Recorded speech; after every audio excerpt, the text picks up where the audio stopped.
Acoustic guitar feedback live is frustrating and embarrassing. Where does it come from? Why does it even happen? And how do you fix it? In this video, I'll answer all of it and show you how to reliably kill acoustic feedback live once and for all. So where does that howl actually come from? Feedback is a loop. Sound goes from your guitar to the PA and comes out the speakers, which is obviously what we want. But then it gets picked up again, amplified again, sent out louder, and around it goes until it turns into that infamous howling feedback. Knowing how to break that loop is the secret to killing feedback. But what's actually picking that sound up the second and third time around? With an acoustic, it's the guitar itself. An acoustic guitar is basically a big hollow box with a thin wooden top that's built to vibrate. And that's what gives acoustic guitars that big, beautiful tone that we love. But put that same resonant top on a live stage, and it becomes a problem. The thin wooden top of an acoustic guitar acts exactly like a microphone diaphragm. And when the volume of the guitar gets turned up loud enough, it picks up all of the sound coming at it from in the room, it resonates, and feeds it right back into your pickup. That's the boomy, low howling feedback, and it usually hammers in on one specific note, because the body has frequencies it just loves to ring at. But even on a solo acoustic stage setup, that's not the only loop. There's a second one, your vocal mic. Same loop, but completely different source, and it makes that infamous higher, sharper squeal that we know so well. With these two audio loops in play, almost everything that goes wrong comes down to not knowing which one you're fighting. So let's start with the guitar, because the kind of instrument you're playing decides half the battle before you even plug in. Some guitars are feedback machines, and some are nearly bulletproof, and a lot of it comes down to how the guitar is sending its sound to the PA. There are two common ways. First is a piezo pickup, that thin strip under the saddle that senses the pressure of the strings.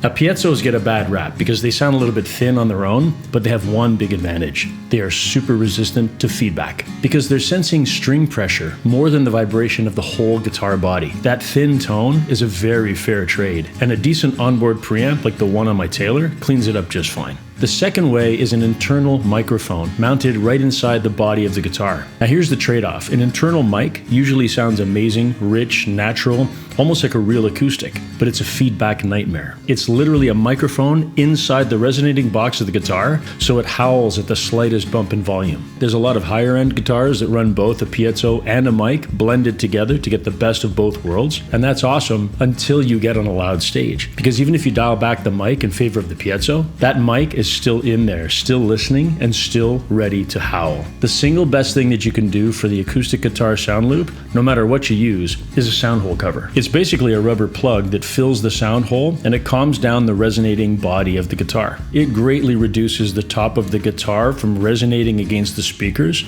and for a piezo guitar like mine, it's a near total fix for that low howl. But unfortunately for a lot of those great sounding guitars with internal mics, the volume and tone controls are right inside the sound hole, which means that you physically can't use a sound hole cover without blocking access to the controls. So the very guitars that need the sound hole cover the most, they literally can't use it. So using piezo to send the signal and a sound hole cover are both excellent ways to battle acoustic feedback live on stage. But that still leaves us with the other part of the equation, the vocal mix.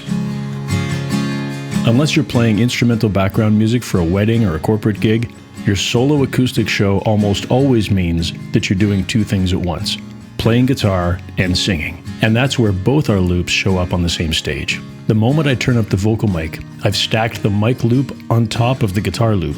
Each one can be totally fine on its own, but push the volume up just a bit more for a louder room, and the combination tips everything over the edge, and the two loops start feeding on one another. So on a solo stage, my whole approach is keeping signals under control at the same time. The piezo and the sound hole cover handle the guitar, and for the mic, it's placement and restraint.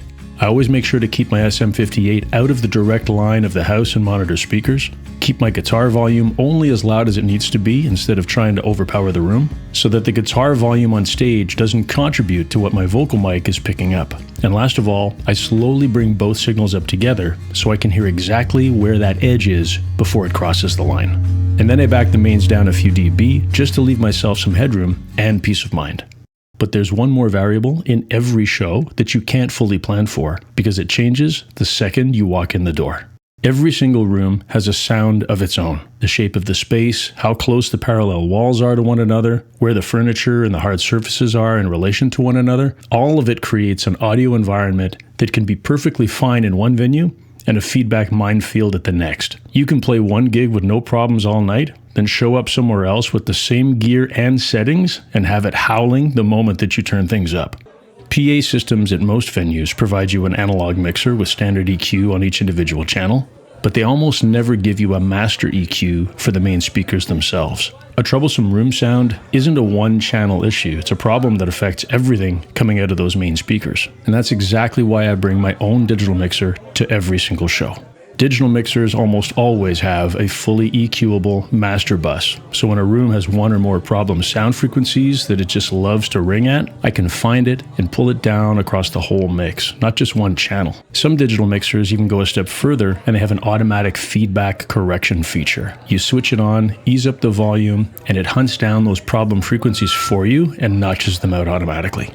Now that tool is genuinely great, but the automatic feature, it's a finishing tool, not a starting point. It's important to use it only after you've locked down every single channel and made your sources as feedback proof as they can possibly be. Getting the audio sources set up just right, taming the room to fix any lingering issues, and you've got a system that holds up anywhere. But add even more players to the stage, and every loop we've talked about so far multiplies. Playing acoustic guitar live with a full band is where it gets real, because now every loop multiplies.